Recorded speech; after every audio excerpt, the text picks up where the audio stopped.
What if I told you the US and Venezuela are drifting toward open conflict again, and it's not really about democracy, or drugs, or even Nicolas Maduro?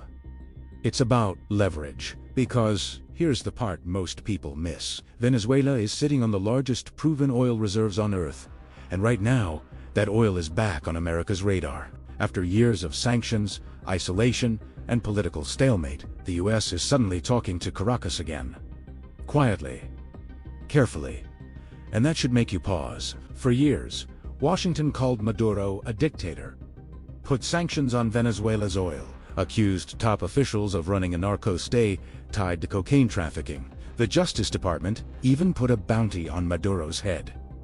Not metaphorically, literally. So why the shift now? Because the world changed.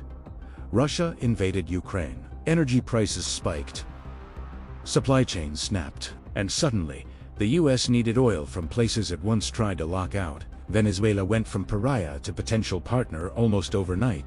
But here's the tension. The US wants Venezuelan oil without legitimizing. Maduro wants sanctions lifted without giving up power. Both sides are talking, neither side trusts the other. And hovering over all of this is the threat of force. The Trump era set the tone. Hardline rhetoric, drug trafficking accusations, military posturing, even talk of intervention. While no war happened, the idea never fully disappeared.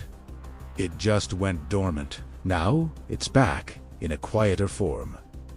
Legal pressure, economic pressure, strategic pressure. The US says this is about fighting drugs and restoring democracy.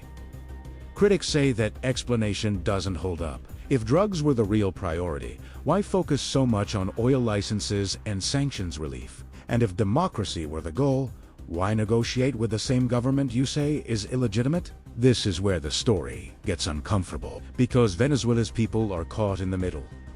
Years of economic collapse, mass migration, shortages of food, medicine, basic stability. Sanctions hurt the government, yes, but they also hurt ordinary citizens who have no say in geopolitics. So every move here carries weight. Lift sanctions, and Maduro gains breathing room. Keep them, and millions keep suffering. And then there's the bigger question. Nobody likes to say out loud, if the US can pressure, isolate, or economically corner a country until it cooperates, where does that end? And who decides when it's justified? This isn't a clean story.